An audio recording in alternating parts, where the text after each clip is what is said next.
Sejam muito bem-vindos ao nosso KBS Connection. Eu sou a Priscila, aqui da KPMG, e hoje eu estou muito bem acompanhada de Alessandro Gratão e da Cristina Lepixon, e a gente vai falar de psicologia e compliance. Eu queria que vocês me contassem agora aqui no chat, quem que já fez algum curso aqui na KBS, eu gostaria de fazer, eu nem conhecia ainda, me contem aí. Dá pra gente ver se tá tudo funcionando direitinho. Luciane falou que já fez, Emerson primeira vez com a KPMG. Olha, terminou o curso hoje de apuração, muito bom. Então, para quem não conhece a KBS é a Universidade Corporativa da KPMG. A gente tem cursos de diversas frentes, GRC, ESG e comportamentais também. E só me apresentando, eu sou coordenadora acadêmica aqui, responsável por cuidar desses cursos. E eu vou passar a bola para o Alessandro e para a Cris.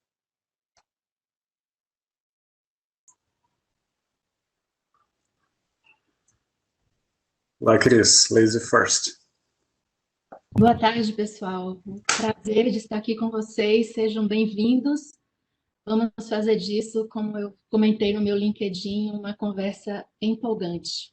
Eu sou Cristina Lepixon, eu sou uma curiosa sobre desenvolvimento e comportamento humano, a ponto de ter concluído uma especialização, uma pós-graduação em neurociência e comportamento.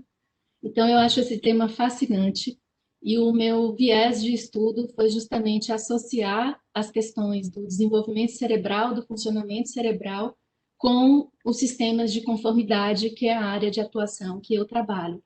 Então, aqui a gente vai poder conversar um bocado sobre, né, vieses inconscientes, estruturas cerebrais, como que a gente se movimenta, como que a gente se comporta e qual o impacto que isso tem, né, no nosso ambiente corporativo e como que a gente pode alavancar os nossos sistemas de conformidade para gerar resultados mais eficientes e eficazes. Com você, Gratão. Bom, uma pequena correção, Priscila. Muito bem acompanhado estou eu aqui com vocês duas, debatendo um assunto tão interessante, né? A gente conversando na parte de preparação, a gente viu que a escassez de tópicos que envolvessem uma dinâmica que diretamente sobre a psicologia e o comportamento acomodado para a realidade de compliance era muito grande. Então, eu sou sócio aqui da KPMG, atuo na área forense de compliance, tenho atuado em coordenação de cursos técnicos, como de apuração de denúncias, certificação em compliance e o de entrevistas forenses. E um ponto em comum, como parte do conteúdo principal, é justamente essa questão do ser humano, né, das pessoas. A gente está falando os adventos, aí, muitos benefícios, né? Mas no final, no dia a dia, que faz as empresas acontecerem, que traz resultados, enfim, são pessoas. E principalmente quando a gente ancora para o viés de compliance, não tem como a gente, quando fala da causa raiz, de soluções e problemas, não considerar aspectos psicológicos. Não somos psicólogos, mas há tanto conteúdo tão relevante que a gente acaba aprofundando o conhecimento em alguns tópicos específicos, alguns deles a gente vai abordar aqui com vocês. E aí surgiu a ideia, falar, quanto mais pessoas souberem, debaterem o conteúdo, acho que até como retorno social todos se beneficiam, né? E aí, a gente fez o convite para a Cris, a Pri, elas toparam de primeira e tivemos toda uma preparação, cá estamos aqui. Espero que vocês aproveitem, que vocês gostem e participem aqui ativamente com a gente no chat, a gente vai procurar dar cobertura e responder todas as perguntas aqui. Obrigada, Gratão. Obrigada, Cris. Ivan, você pode colocar para a gente aqui, por favor, a projeção?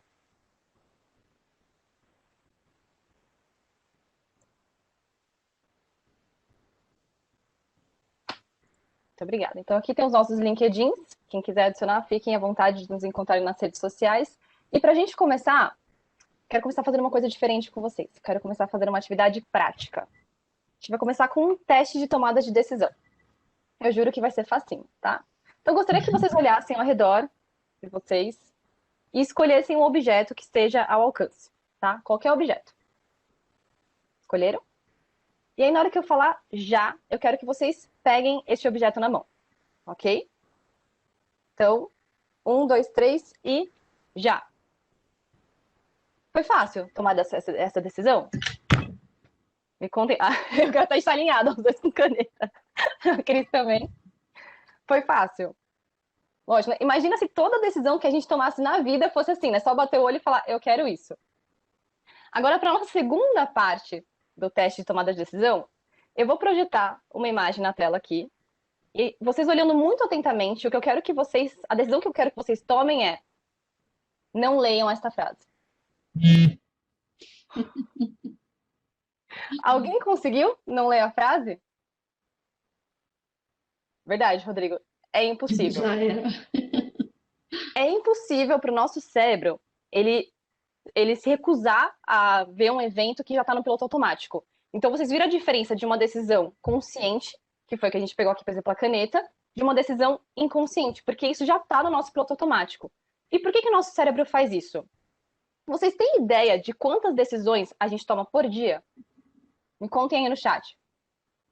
Quantas decisões você acha que a gente toma todos os dias? 60 mil? Muitas! Milhares, não tem ideia, é isso aí.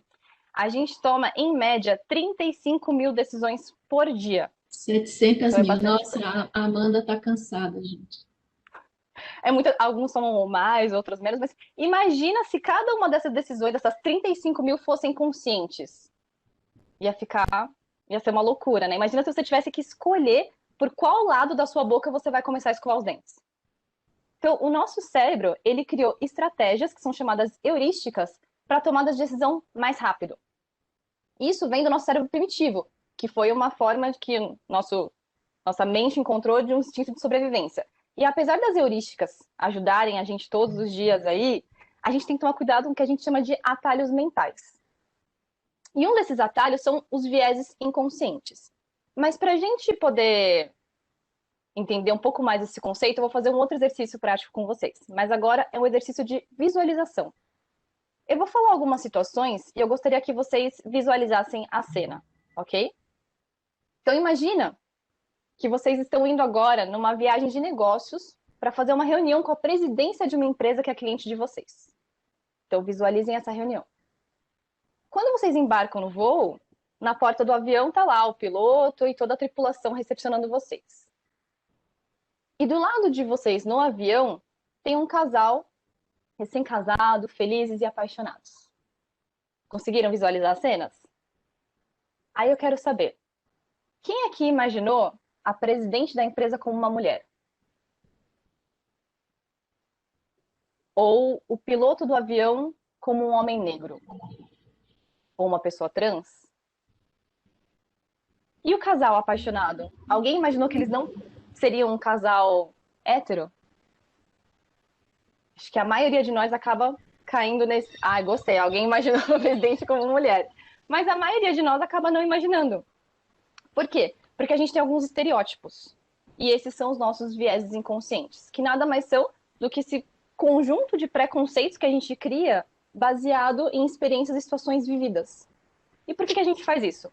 Porque o nosso cérebro, ele escaneia um evento e ele guarda as principais características. E aí, quando acontece um outro evento com características similares, ele entende que é a mesma coisa e ele vai repetir um comportamento. Então, por exemplo, quando era criança, eu aprendi que para usar a caneta, eu preciso abrir a tampa.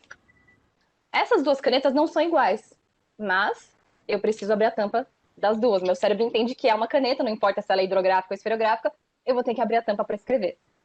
Muito bom, né? Como eu falei, isso economiza muita energia no nosso cérebro. Mas o problema é que a gente acaba fazendo isso também com pessoas. E aí a gente cai nos estereótipos e preconceitos. E aí vocês me perguntam, tá, mas como que isso se relaciona ao compliance? E falando um pouco dessa coisa de estereótipo e preconceito, a gente tem um muito conhecido do brasileiro, que é o quê? O famoso jeitinho brasileiro. E aí, Cris, uma pergunta para você. O jeitinho brasileiro é aquela conotação que a gente tem de obter vantagem em situação, independentemente do preço, né? Nesse sentido, você acha que seria possível a gente aproveitar as qualidades desse jeitinho brasileiro e talvez ressignificar essa expressão?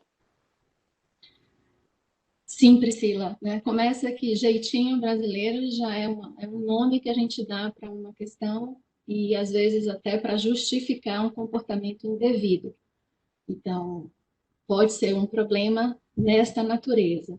Mas, ao mesmo tempo, se a gente potencializar o que tem de bom nessa característica, que é a flexibilidade, que é a criatividade, né, que é a capacidade de adaptação a ambientes adversos, a gente pode fazer disso uma coisa boa, né? Então, tudo depende do contexto. E aí vem também o que você estava falando, dessa coisa cognitiva que a gente tem, né? Da nossa flexibilidade no cérebro. E a gente vive um conflito todos os dias, né? Que a gente quer, ao mesmo tempo, se olhar no espelho, que é o nosso ego falando, e ter uma percepção positiva sobre nós mesmos, né? Olhar no espelho e nos ver como pessoas honestas e dignas de confiança. E do outro lado, a gente tem a nossa vontade de se beneficiar de atos de desonestidade, né? Então, esse dilema a gente vive todos os dias em muitas circunstâncias, né? Mas a gente também tem esses gatilhos morais, porque da mesma forma que você falou que a gente constrói os chamados estereótipos, a gente também está construindo referências morais, né? Sim. E toda vez que a gente é colocado diante de um dilema, de um momento de decisão, das 700 mil decisões que a Amanda toma no dia, é nesse repertório que ela vai buscar as referências dela, né?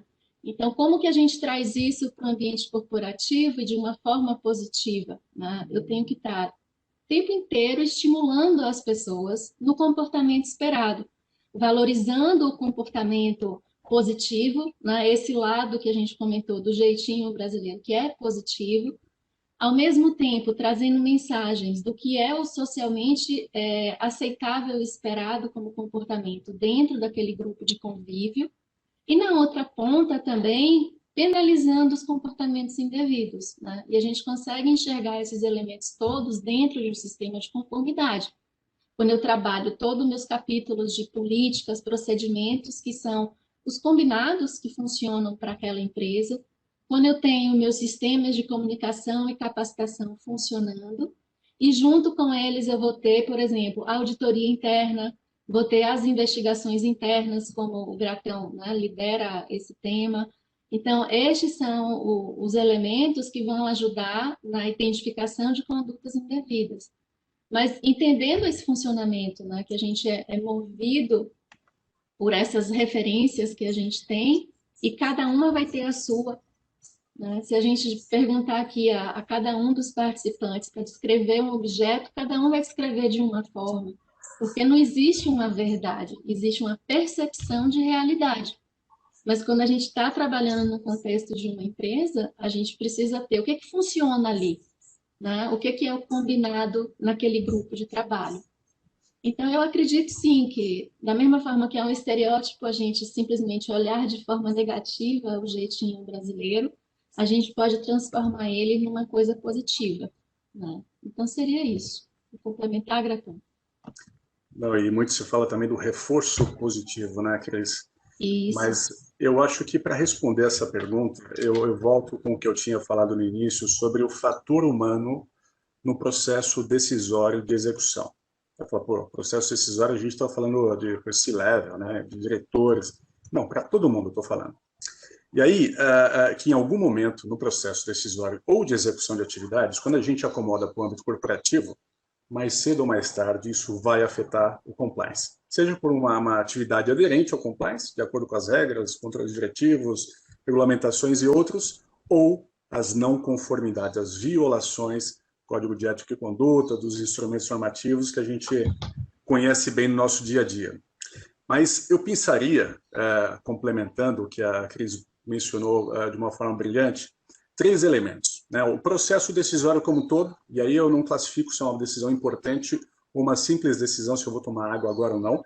Processo decisório das pessoas, vieses inconscientes, o que os exercícios que a Priscila fez aqui no início, dão uma visão. Todos nós temos algum tipo de preconceito, todos nós temos algum tipo de desalinhamento quando a gente fala do coletivo.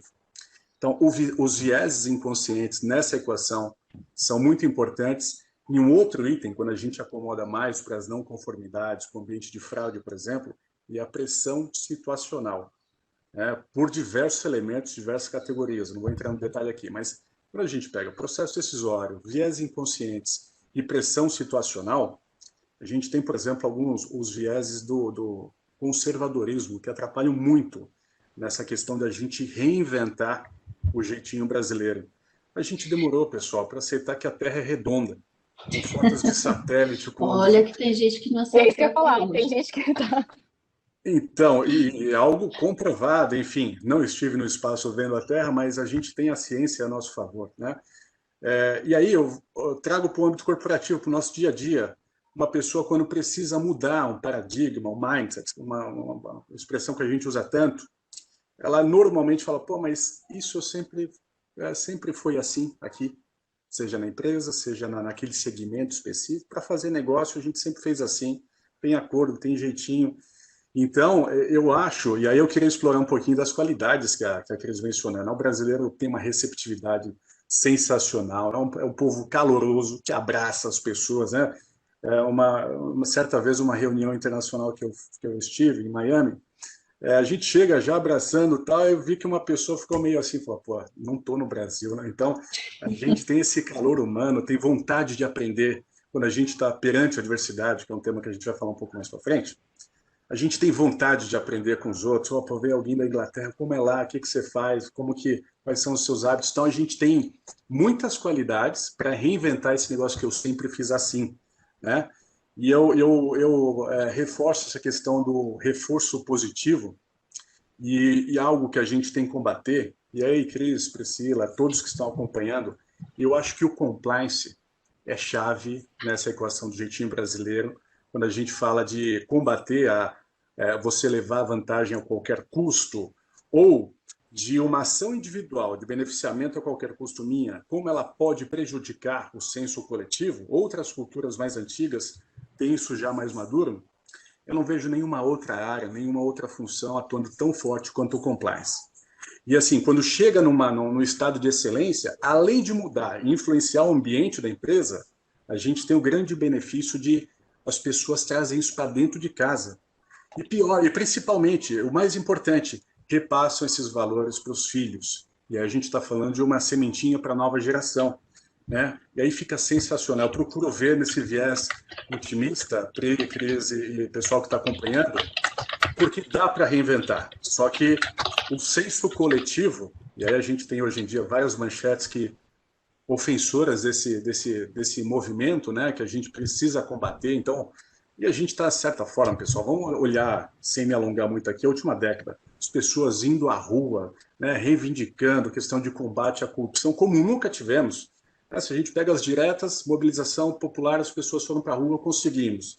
Né? Agora, combate à corrupção, a gente está tendo alguns percalços, mas é muito importante, e aí eu passo de volta para você, Pri, que a gente tenha um senso coletivo, e de novo, eu acho que a área de compliance, dentro das linhas de defesa, dentro do ambiente de governança, é a que inicialmente pode mais contribuir para essa mudança, para essa reinvenção do jeitinho brasileiro, dentre todas. Né? Por isso que é tão importante, e se, né, Cris e Pri, se a gente conseguir que as pessoas saiam desse bate-papo aqui de pouco mais de quase uma hora, com alguns takeaways importantes nesse sentido de fomentar, de reinventar, de ser íntegro, mesmo quando as pessoas não estão vendo, eu acho que a gente teve sucesso aqui.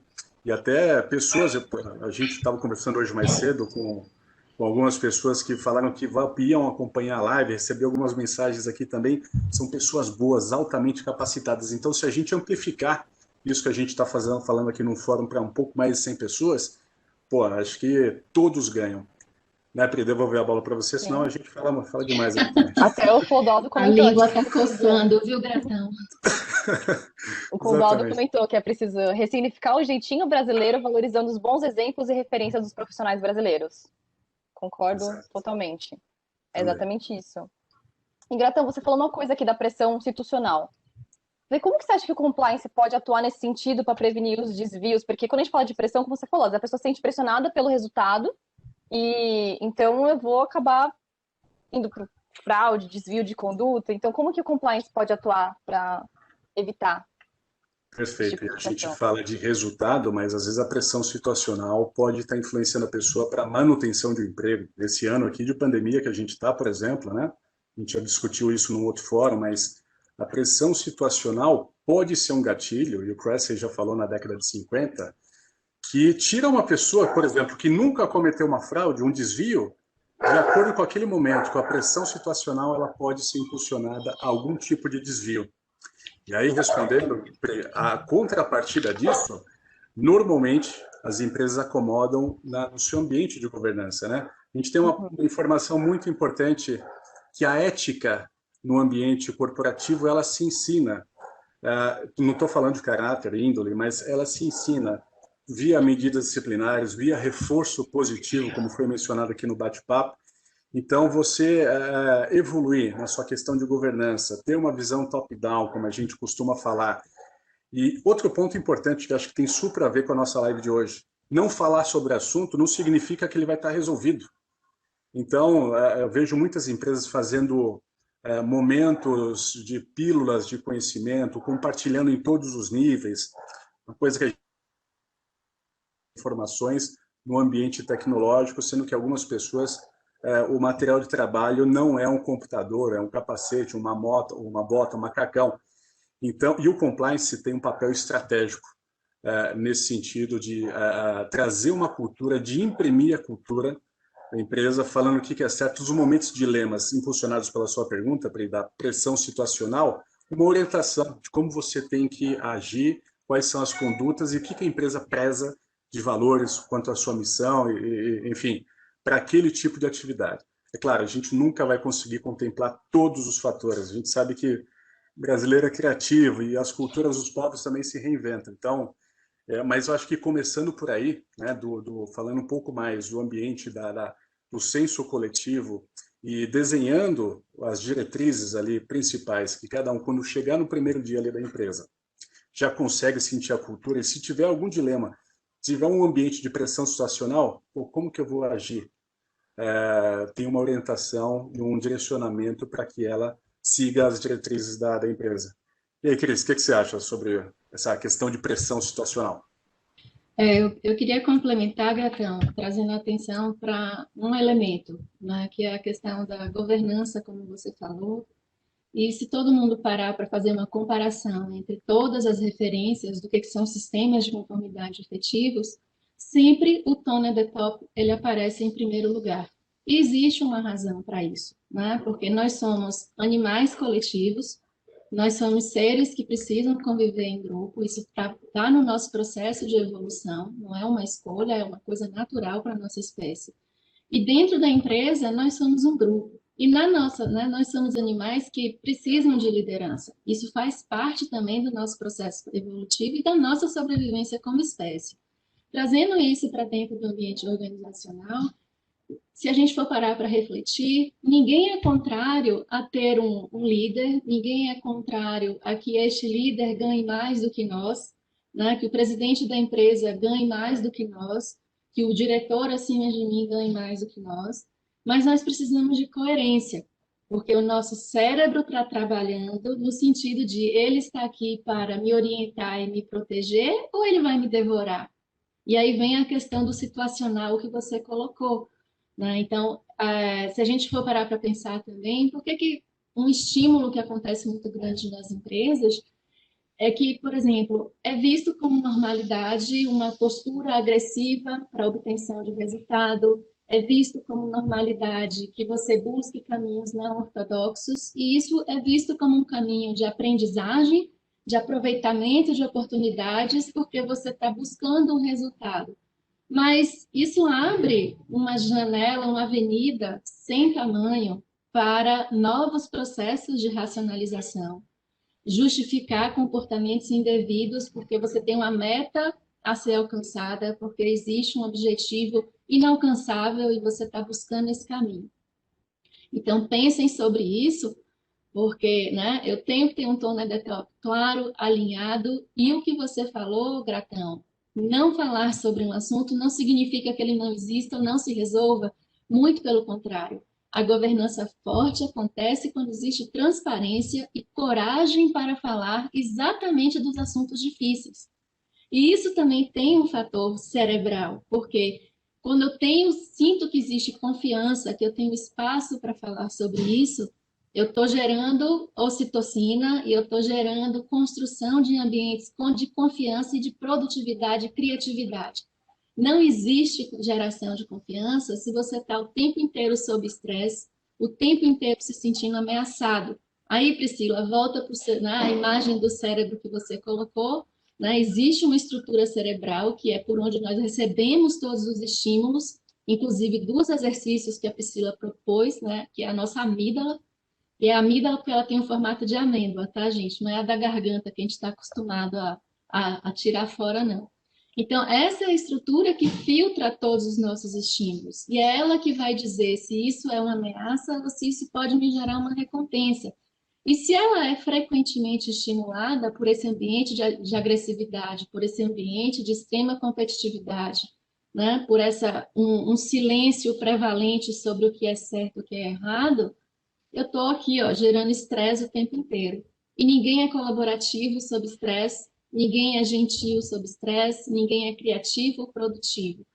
Então, são questões que a gente precisa refletir e a gente está acostumado, né, com um formato chapado, está aqui o organograma, está aqui as caixinhas, está aqui o meu modelo de governança, mas isso não é suficiente. É como isso sai do papel e é vivenciado no dia a dia pelas pessoas que vai fazer com que haja maior aderência aos comportamentos esperados ou o desvio, porque aí eu também vou criar narrativas em cima dessa situação para justificar.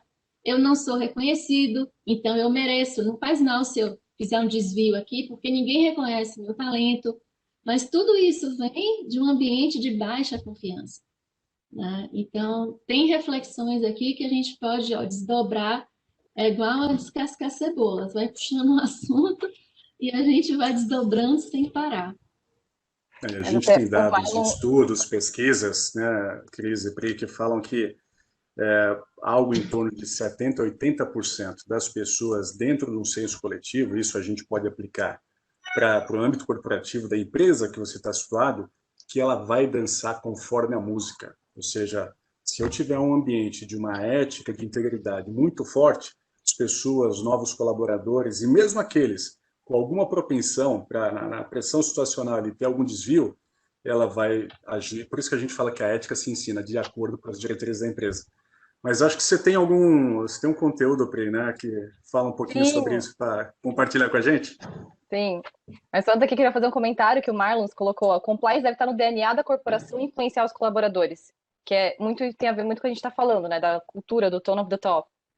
E aí, falando então de cultura, de estar inserido, a gente tem um vídeo para passar aqui que explica muito isso, acaba sendo um viés inconsciente também, que a gente chama de bandwagon. Só que antes da gente passar o vídeo, eu só queria convidar as pessoas assim, que estão assistindo a gente, por favor, podem participar no chat, mandem perguntas, mandem comentários, que a gente vai interagindo aqui com vocês também, tá? Ivan, você pode colocar o vídeo pra gente, por favor?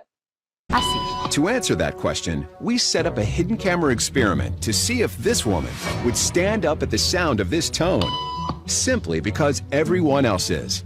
You might be thinking you'd never go along with this. Or would you?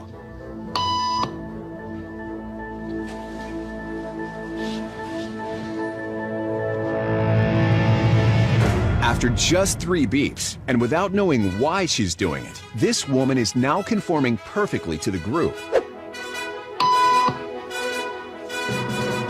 But what happens if we take the group away? Elaine, please.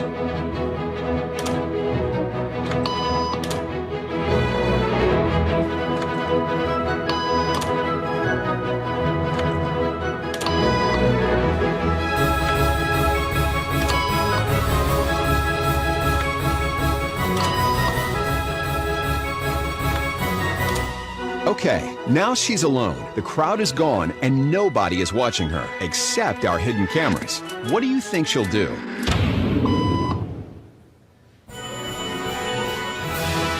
She's now conforming to the rules of the group without them even being there. Now, watch what happens when we introduce another outsider who doesn't know the rules. For a noon appointment. Have a seat and they'll be out in just a couple minutes. Great, Thanks so much.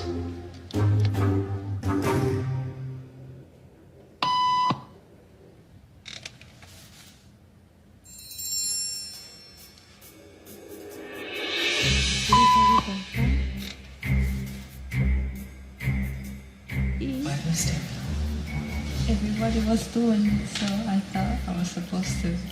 Think she'll teach the new guy what to do?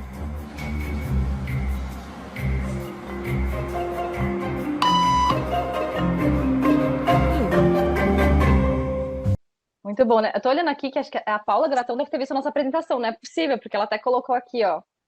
Já disse Peter Drucker, a cultura de uma empresa devora a estratégia no café da manhã. É exatamente sobre isso. Estava aguardando o spoiler dela. Gente, Gratão, eu vou atropelar você, né? Eu queria comentar sobre esse vídeo, porque eu não sei o que é que vocês que assistiram pensaram. Esse é um desdobramento de um estudo feito por Salomon Asch, imagine, nos anos da década de 1950, e Salomon Asch, ele é o precursor da chamada psicologia social. E os estudos dele são prevalentes até hoje, são considerados referência. E aí você pode ficar pensando assim, mas isso, ele fez isso no laboratório, mas a gente está vendo aí a reprodução numa situação real. E o que eu fico impactada com esse exemplo é que, assim, pense que isso é um grupo conformando e um grupo que não se conhece, né? Que se cruzou ali uma vez no dia e nunca mais vai se encontrar. Agora, traga isso, imagina a potência que isso tem, essa influência do indivíduo no grupo, ou de um grupo no indivíduo, quando a gente está num ambiente corporativo e que existem vínculos. Né? Volta aí de novo, tona the top, volta aí de novo as relações de confiança ou não, e vejam quanto que isso pode estar afetando, né, as condutas do dia a dia, né, o normativo daquilo que é considerado normal ou não dentro da empresa. E vocês podem pensar assim, né, quem está acompanhando a gente, dizer, eu jamais cairia nisso. Eu tenho uma má notícia para vocês, porque o estudo que o Salomon Asch fez, ele confirmou, e a pergunta dele era até que ponto o indivíduo iria para se conformar com o grupo, e ele chegou à conclusão de que 75% das pessoas fazem esse tipo de mudança de comportamento para se conformar com o grupo. Então, esse vídeo que a gente está vendo pessoas desconhecidas numa situação trivial do dia a dia, reflita sobre isso, né? Saindo daqui da nosso bate-papo, e se observe no seu dia a dia. Não tem problema a gente conformar com o grupo, porque, novamente, somos seres sociais, né? E desde que a gente faz ali concessões e tudo. Uma pessoa hoje comentou comigo, então isso é o compliance comportamental? Eu falei, olha, compliance é comportamental. Não existe outra forma de olhar compliance, porque compliance é exatamente a decisão que o indivíduo toma de ajustar o seu comportamento por solicitação de alguém. Pode ser um indivíduo, pode ser um grupo. E isso acontece de várias formas. Formais, porque a gente tem legislação, e aí a gente se conforma porque existe uma regra formal a ser cumprida. Mas também, se você parar para pensar, você muda e adapta, ajusta o seu comportamento, por exemplo, por uma questão simbólica. Por que você não para o carro no meio da ladeira do estacionamento do shopping? Porque é convencionado que tem 2 linhas pintadas no chão e a gente entende aquilo socialmente como vaga e o comportamento esperado, e a gente aceita e adere a esse comportamento, a estacionar ali dentro. Então, perceba que compliance não é dentro da empresa, compliance é na vida, né? Agora, dentro da empresa, a gente tem implicações.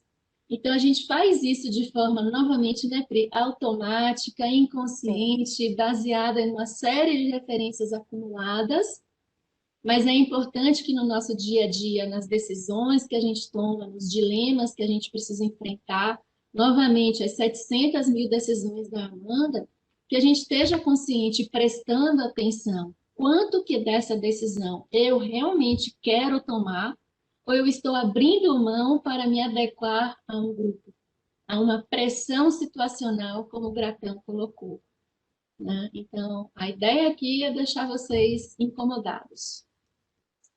E, Cris e Pri, tem uma pesquisa, um estudo do Leonard Modlov, nome complicado de falar aqui, mas que a gente recebe, trazendo para uma linguagem que a gente consiga fazer um paralelo, por exemplo, com informática, a gente recebe 11 milhões de bits de dados por segundo.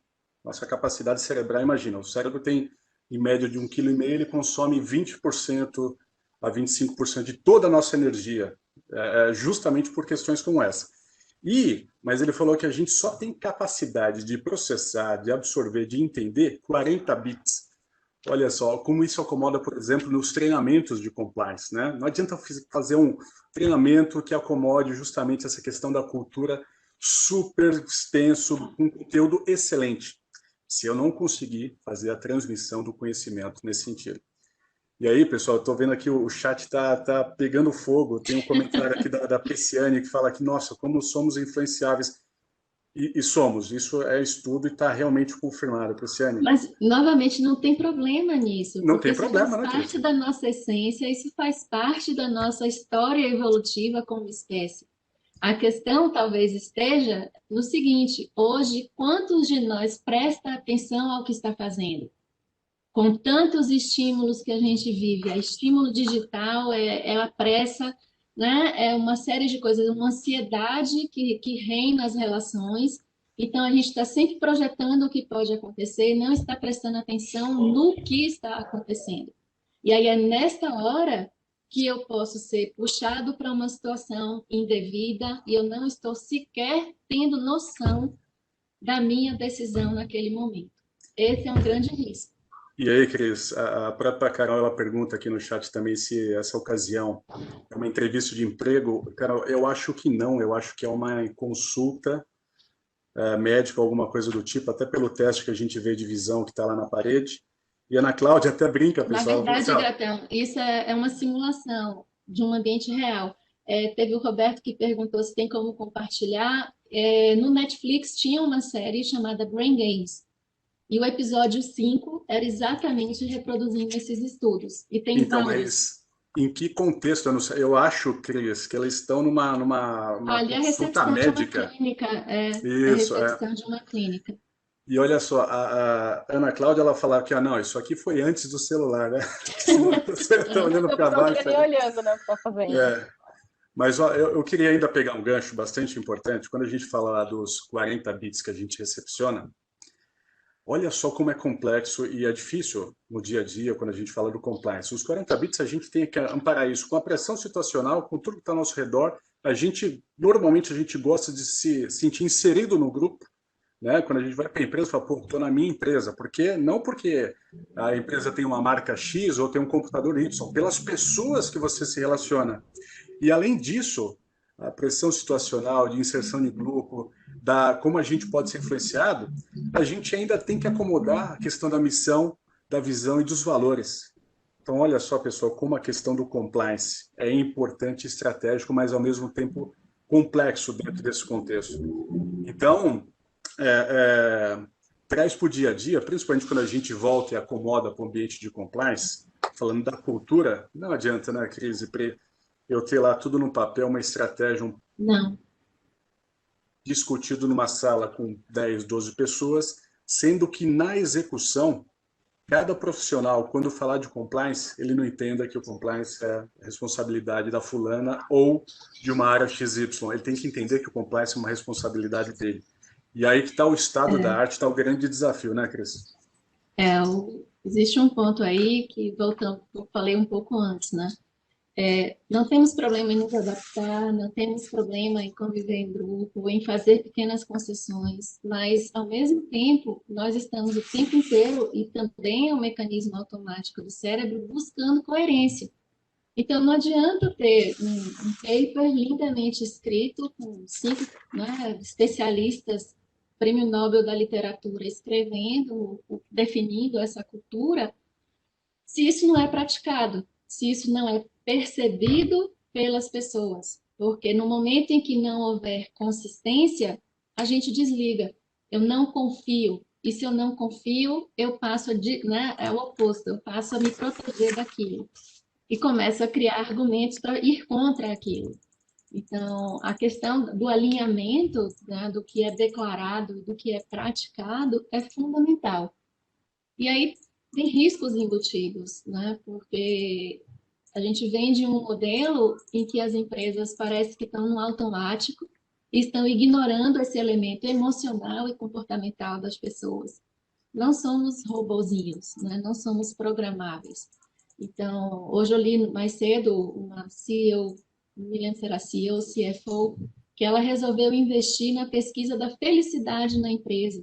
E isso tem estudos sobre isso. Novamente, voltamos à ocitocina, voltamos ao hormônio que gera confiança, né? Então, isso que o Graciano traz da cultura como estratégia no café da manhã, não adianta você ter desenhado um business plan maravilhoso, você ter um planejamento estratégico para os próximos 5 anos, totalmente estruturados, né, alavancado, com todos os indicadores, se a prática for percebida de outra forma.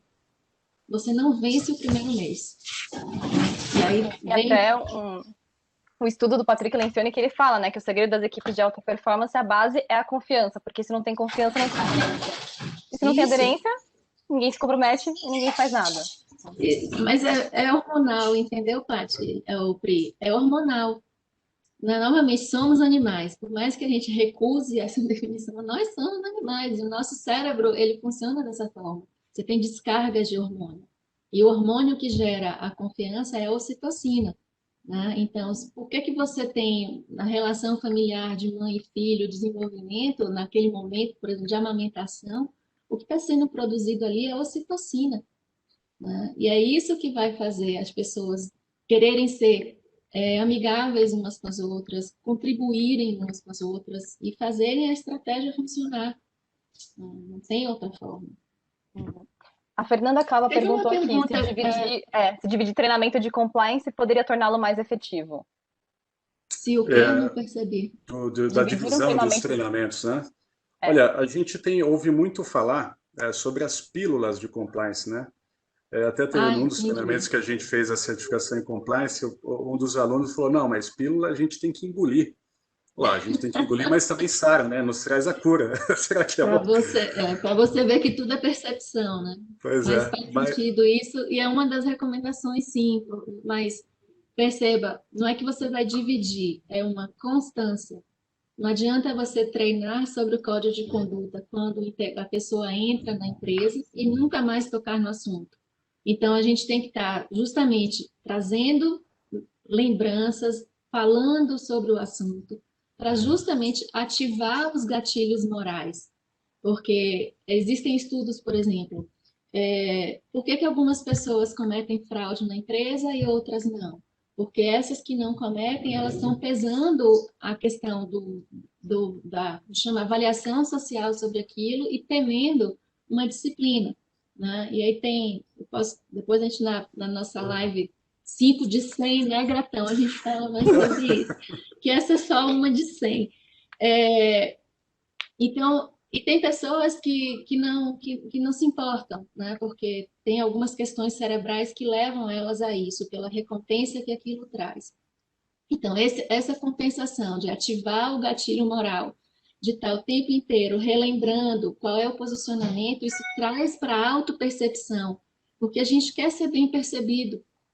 Então, falar sobre isso de forma mais frequente, constante, e nem sempre um treinamento. Eu não vi o nome de quem fez a pergunta. Mas, por exemplo, Fernanda, em reuniões de trabalho, antes de começar uma reunião com sua equipe ou para tratar de um contrato, vamos falar quais foram os dilemas que a gente enfrentou essa semana, como foi que você resolveu. Isso traz a transparência para que a pessoa vê que ela não está sozinha naquele tema, que ela tem com quem contar para dividir aquela questão, né? E eu estou ativando esse gatilho, eu estou reforçando o comportamento esperado, eu estou reforçando o que foi escrito num documento de uma política, de uma diretriz, o que quer que seja, mas na prática, trazendo isso para, novamente, a coerência entre o que está escrito e como eu trato aquilo. Se a pessoa vem para você e diz, eu estou com uma dificuldade, e você rechaça ela e diz, não vamos falar sobre isso, é igual a criança. Quando que ela vai voltar? Nunca mais. E aí, Então, faz falando, sentido e é importante, sim, e usar recursos para isso variados. E é aproveitar as interessante. oportunidades reais para falar sobre esses assuntos. E, de novo, naquela questão dos 40 bits ali, se você assistir essa apresentação de novo, você vai coletar informações que na primeira você não coletou. Porque quando a Cris estava falando do ocitocina, você parou para refletir sobre aquilo, viu que fazia sentido ou não, concordou, discordou, e aquilo que foi dito na sequência, impossível o cérebro capturar. Então, olha, principalmente quando a gente está tratando de temas relevantes, eu acho sim, eu concordo com a Cris, a gente tem que. A gente sempre fala, né, você vai seguir um longo caminho, dá o primeiro passo. E acho que com treinamento para transmissão de conhecimento não é diferente. Sim. Alguém A questão perguntou aqui, né, que às vezes você faz e se não ficar no pé, ninguém cumpre, mas isso faz parte do processo, inclusive do que o Gratão comentou mais cedo. Gente, o nosso cérebro é extremamente potente, mas ao mesmo tempo ele é extremamente econômico, né? Então, a gente constrói hábitos. O hábito se constrói pela repetição de um comportamento. E essa repetição de comportamento, a gente vai fazendo isso desde que nasce. Ou você acha que você aprendeu a andar de que forma? Você aprendeu a falar de que forma? Só que isso já virou uma coisa automática, automatizada e vira um hábito. É como a Priscila comentou. Quem aqui pensa se vai escovar o dente começando pelo lado direito, esquerdo, em cima e embaixo? Ninguém, você já vai de uma forma automática. E os hábitos, eles são mecanismos de proteção do cérebro para preservar a energia para situações novas, principalmente que exija, né, avaliação, isso é uma ameaça ou não, para me proteger de um risco. Mas eles também podem ser armadilhas, porque se a gente deixa aquilo extremamente enraizado, eu me fecho para novos conhecimentos, eu me fecho para novas situações. E aí volta para o que a gente estava falando no começo, a questão do jeitinho. O jeitinho, muitos comportamentos que a gente estava falando eram aceitos, eram normais, aceitos na sociedade. Mas a sociedade evolui, a percepção de valores evolui. E se a gente está muito enraizado nos hábitos, a gente não vai conseguir perceber isso, acompanhar e vai rejeitar e vai ficar brigando contra isso. Novamente, isso acontece dentro da empresa.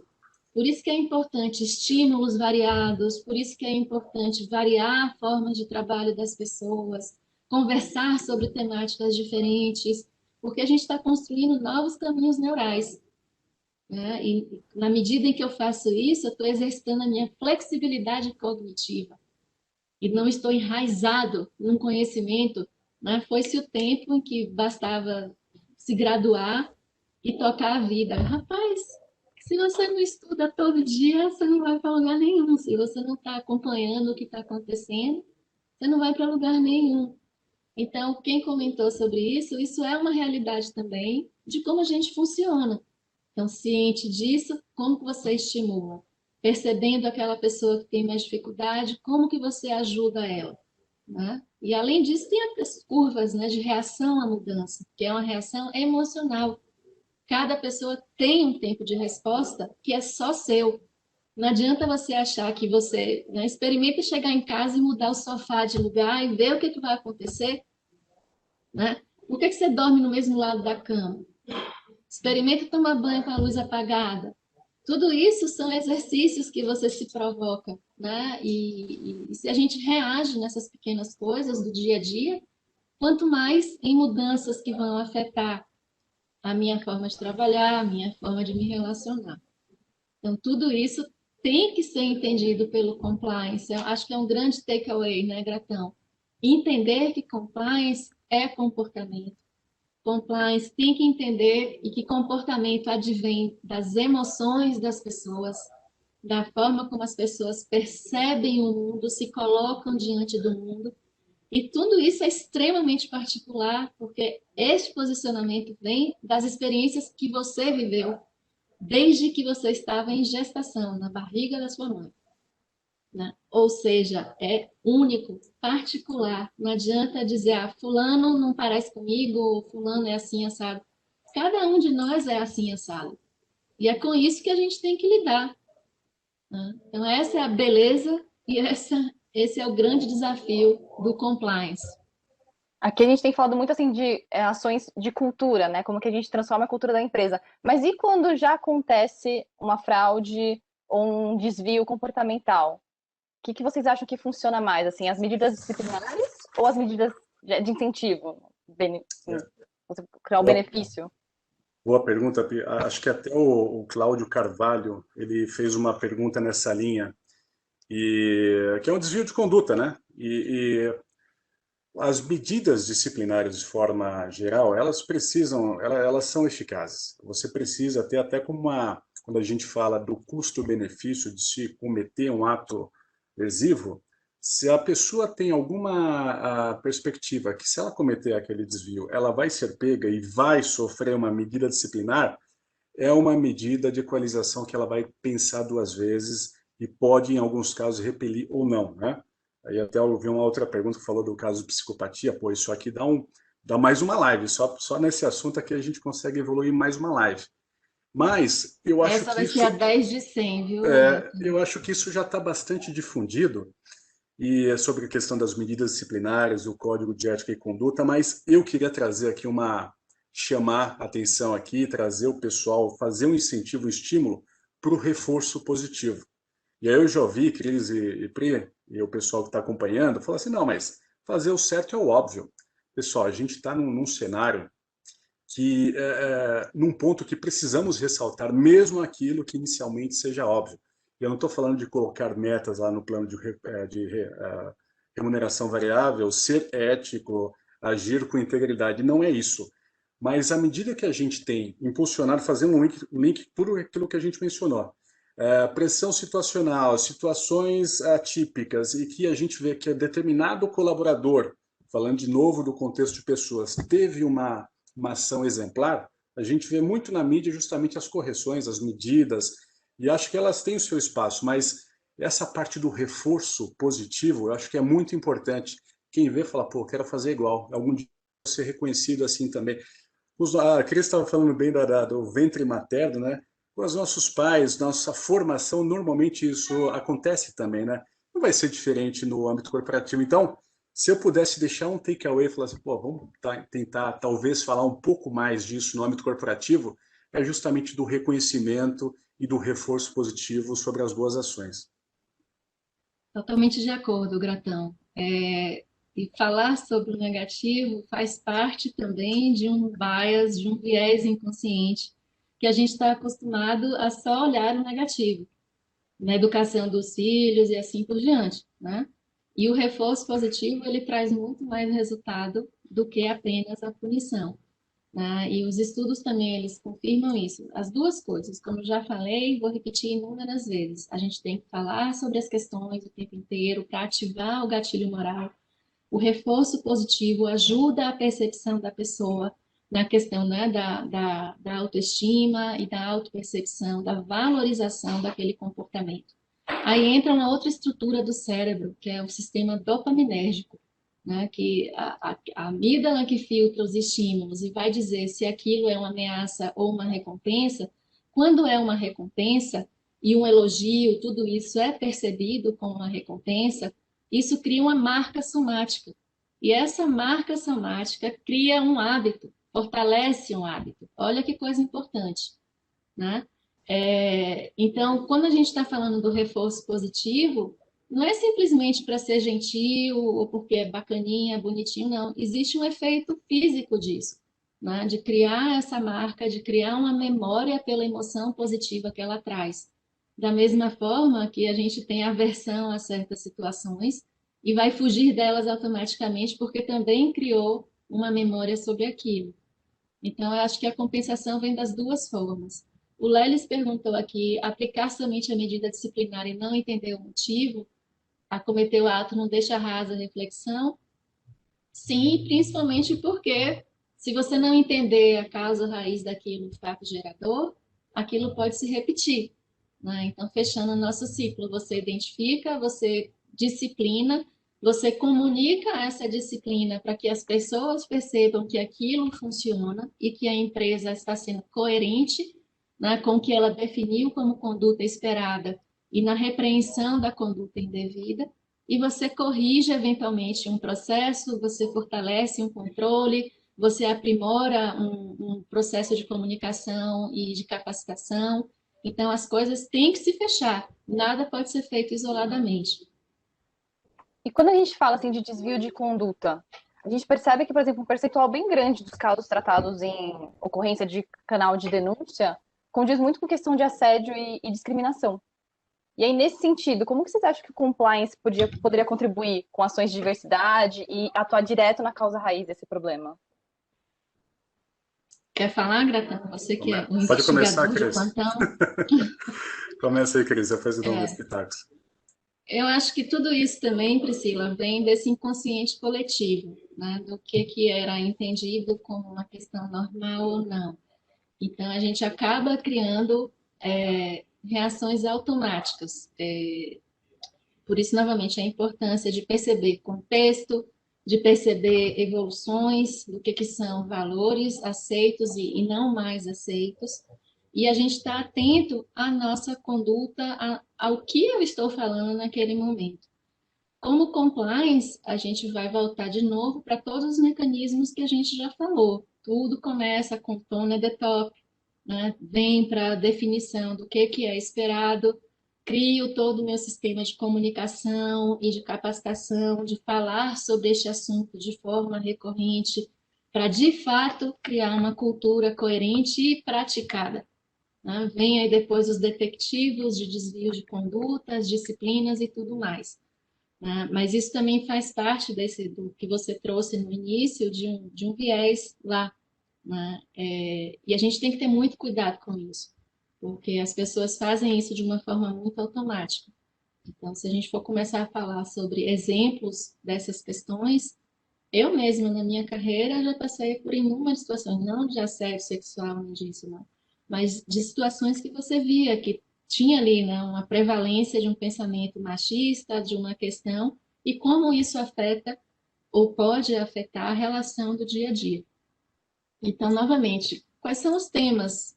O que está acontecendo naquele ambiente, naquele grupo de pessoas? Como que eu reforço isso do que é o esperado, do que não é o devido? E volta para um ponto também do que Gratão falou, ter coragem para falar sobre estes assuntos. Né? Ter transparência para expressar uma opinião, para, né, dizer que se posicionar, a pessoa não pode ter receio de se posicionar se ela se sentir constrangida ou ameaçada de alguma forma. Então, tem muita coisa aí que a gente pode fazer, mas tudo parte desse inconsciente coletivo que a gente carrega. Né? São valores que vão mudando e a gente precisa estar atento a isso e trazer isso para o ambiente da empresa. Que pode E ser a até diversidade, fomentado, né, Cris?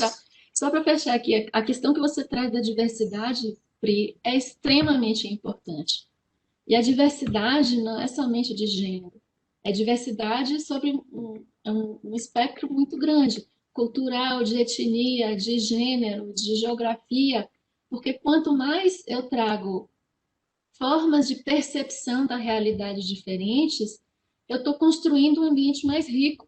Porque se todo mundo pensa igual, aquilo vai ser o normal. Né? E quando eu trago uma pessoa de uma outra região, de uma outra etnia, de uma outra faixa etária, seja lá o que for, a diversidade ela é múltipla. Eu estou ajudando a construir um ambiente mais forte, uma cultura mais forte, porque eu estou tendo percepções variadas e qualificadas. Lembrar que não existe verdade, não existe realidade. Existe o nome que a gente dá para as coisas. Né? E cada um vai perceber de uma forma, cada um vai sentir aquilo de uma forma a partir de suas referências e vivências. E, Cris, você vê como que o que a gente está debatendo aqui é complexo, cabe em várias outras lives, mas faz uma amarração com tudo aquilo que a gente falou, do piloto ser uma mulher, do casal ser hétero ou não, do comissário de bordo, não sei exatamente da cor. Então, a gente sempre acha que, nesse sentido, a questão de diversidade, de exclusão e até o preconceito está nos outros.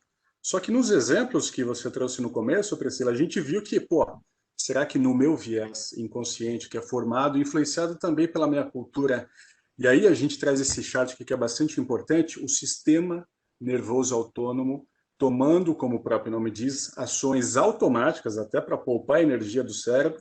E aí a gente lembra que a gente falou de pressão situacional e tal, acomoda aqui no que vocês estão falando a questão de diversidade, ou seja, as crenças, a gente acabou de ter o caso da rainha, né, do UK, bastante relevante, mas tem diversos outros do dia a dia, quando a gente fala de pressão por metas a qualquer custo, quando a gente fala do ambiente machista, que não acomoda, não acolhe. Mas eu queria, de novo, na ideia do takeaway, pô, o que a gente pode fazer? De repente, cada vez mais, o sistema de proteção ao denunciante, em cima daquilo que a Cris falou, pô, tenha coragem, se posicione, mesmo que seja difícil. Às vezes, pode custar um emprego, a pessoa tem o medo até de se defender, medo de trazer aquilo à tona e ser mandada embora. Ela é rimo de família, a família dela precisa daquela renda para sobreviver. Então, entra no assunto, num tema bastante complexo, que eu acho que, se as empresas criarem cada vez mais mecanismos consistentes de compliance, e nesse viés que a Cris mencionou, que dê um ambiente que as pessoas se sintam confortáveis para fazer a denúncia e trazer aquele item delicado, falar do assunto de frente é muito importante, ou seja, não devemos fugir, e principalmente tem alguns casos ainda que quando a pessoa faz o relato, ela tem retaliação. E quando a gente fala nisso que vocês acabaram de mencionar, diversidade, a gente tem estudos e pesquisas da própria KPMG que falam de 50% a 70% da recepção dos canais de denúncia, das denúncias procedentes, estão relacionadas a assédio moral, assédio sexual, que muitas vezes esbarra nessa questão de diversidade. Então, é um assunto extremamente complexo que, de novo, eu não vejo nenhum outro setor, nenhuma outra área ou o mecanismo de governança atuando tão forte nesse problema, nesse viés de sociedade que a gente precisa tratar, de novo, no viés positivo para uma correção, como a área de compliance. Por isso que é tão importante aqui a gente debater esse assunto, trazer craques que nem a Cris, a mediação da PRI aqui, para quanto mais pessoas, eu vi aqui, pessoal, que o chat está bombando, não sei se a gente vai conseguir dar cobertura para todas, mas é um tema extremamente relevante que, quanto mais a gente debater, tiver um senso comum, que numa roda de conversa, no jantar, a gente falar sobre o assunto, eu acho que todos ganham, né, Pri? Com certeza. Eu como a Cris falou, acho que esse assunto aqui é uma live para 100 dias. 100 episódios. Sim. É uma série do Netflix. Algumas pessoas fazem algumas perguntas assim, mas se eu fizer isso assim, não é melhor? Se eu fizer aquilo, né? Gente, o que a gente precisa entender é que não vai existir uma resposta binária, isso ou aquilo, né? É sim ou não. Existe uma complexidade por trás disso, que é justamente a complexidade do comportamento humano. E quem trabalha com compliance tem que desenvolver essa sensibilidade, essa capacidade de compreensão disso, porque cada situação vai requerer um posicionamento diferente. Cada dilema que a gente encontra pode ser aplicável uma solução que no seguinte, mesmo similar, não caiba mais. Então, você achar que você vai ter um livrinho de receita, que para isso faça aquilo, para isso, faça aquilo, não vai funcionar. Né? O nosso desafio é exatamente esse, porque cada ser humano é único e traz em si a sua complexidade. Alguém perguntou sobre a questão de proteção de denunciante, como fazer isso na prática. Novamente, tudo começa do tone the top, de como que isso está aderente na cultura da empresa, de verdade, e não somente no papel. Né? Ter as regras de como funciona a gestão desse processo, que alguém perguntou, e se a denúncia é contra alguém do compliance? A gente tem que ter protocolos. Né? Os bons sistemas, as boas práticas sugerem que você tenha protocolos de funcionamento. Então, se envolver fulano, né, os níveis que são o compliance officer ou alguém da equipe, vai para quem? É para o coordenador do comitê de integridade? É para o diretor-presidente? Depende da estrutura que está formada, da governança que está estruturada ali. Mas é importante, sim, ter os protocolos claros antes de que a situação aconteça. E isso também é veículo de comunicação. E isso também traz segurança para as pessoas, né, de saber, olha, o processo está bem estruturado. E, periodicamente, você, como compliance officer, fazer as estatísticas disso e dizer, olha, o canal funcionou, tantos relatos, tantas denúncias, tantas aplicações, porque tudo isso a gente está construindo esse entorno de confiança de que o processo é efetivo. Mas, gente, não esperem, né, que tenha lá um caderninho de programação dizendo, né, para cada situação uma solução. Não vai ter. E acho que Então, é um takeaway para a gente refletir, né, Gatão? Quem trabalha com compliance tem que ter sensibilidade para pessoas, tem que ter sensibilidade para os processos, porque não dá para ser só bullet, né? Não dá para ser simplesmente o chapado do papel. com certeza. Eu acho que a gente já conseguiu ter uma discussão muito rica. Daria para fazer outras lives com isso, que o assunto é muito legal, a gente tem muito o que conversar. Mas eu queria agradecer, Cris e Gratão, pela participação de vocês e todo mundo que ficou aqui com a gente, participando, fazendo perguntas. Vocês têm alguma mensagem final para deixar para o pessoal?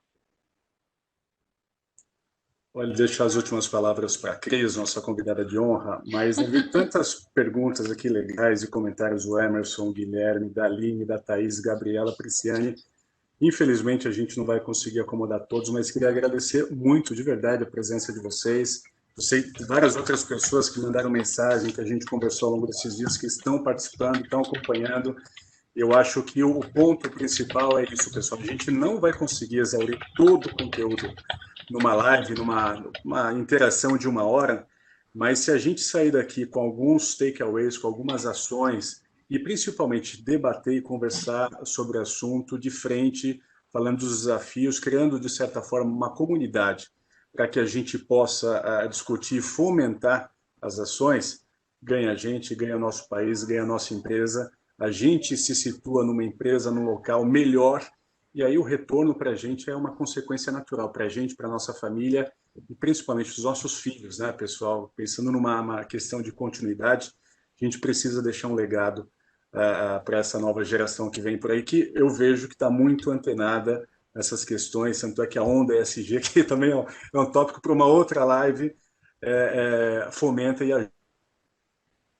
Obrigado pela participação de todo mundo aqui. Estou vendo as mensagens, Raquel, Tatiana. Foi um prazer estar aqui com vocês e parabéns mais uma vez pela KBS, pela KPMG Business School, por fazer essa provocação, né, trazer feras, pessoas que eu admiro como a Cris aqui para poder debater com a gente. Obrigada, Gratão. E para quem for com gostinho de quero mais, a gente tem algumas turmas iniciando aqui na KBS, eu vou deixar o link aqui no chat para todo mundo, se quiserem saber mais. Temos uma turma de certificação em compliance, entrevistas forenses, que também tem a participação do nosso maravilhoso Alessandro Gratão, e apuração de denúncias, que inclusive pode ajudar a responder aquela pergunta da Paula, de como que você protege o denunciante, enfim. Ok? Bom, eu agradeço também, Gratão, pelo convite, que você sabe que eu sou fã de vocês e para mim é sempre uma alegria estar com vocês e falar sobre esse assunto, então, enche o meu dia, né? Eu sou capaz, você sabe que eu sou capaz de falar sobre isso horas sem fim. Mas se eu pudesse falar alguma coisa aqui para as pessoas, para reflexão e um takeaway final, é que assim, prestem atenção. Às vezes a gente espera que as coisas, né, se resolvam do lado de fora, mas na verdade tudo começa na gente. Então, se cada um de nós estiver mais atento aos seus posicionamentos, ao seu processo decisório, ao impacto que isso traz no seu pequeno círculo, influenciar os seus pequenos círculos, né, de relacionamento, começando na família, como o Gratão falou, puxa vida, a gente vai aos poucos criando o efeito halo e a gente vai contaminando, vai criando uma corrente positiva e isso vai se expandindo. Mas às vezes a gente vê, né? Alguém tem que resolver, tem que fazer, não, né? Mas não, gente, começa na gente. E começa na gente na posição que a gente assume na empresa, se você é um líder que você gera confiança, se você trabalha de forma transparente, se você está aberto a ouvir o que você não gosta de ouvir, mas isso que faz crescer. Então, é assim que a gente vai construindo compliance, não é formal, não é a lei, não é a CGU, não é o FCPA, não. É no dia a dia. Porque, como eu falei mais cedo, compliance é comportamento, né? E por mais que exista uma área estruturada na empresa de extrema relevância, ela não vai estar do seu lado em todas as decisões que você toma. Então, prestem atenção, estejam mais focados no presente e vamos nessa. Tomara que a gente possa se reencontrar de novo para falar mais sobre esse assunto. Um beijo a Com todos. certeza. Obrigada pelas reflexões, Cris. Para quem quiser ficar por dentro dos nossos conteúdos, tem o QR Code aqui com o nosso Instagram e as nossas redes sociais, ok? Muito obrigada, Até a gente. próxima. E até a próxima.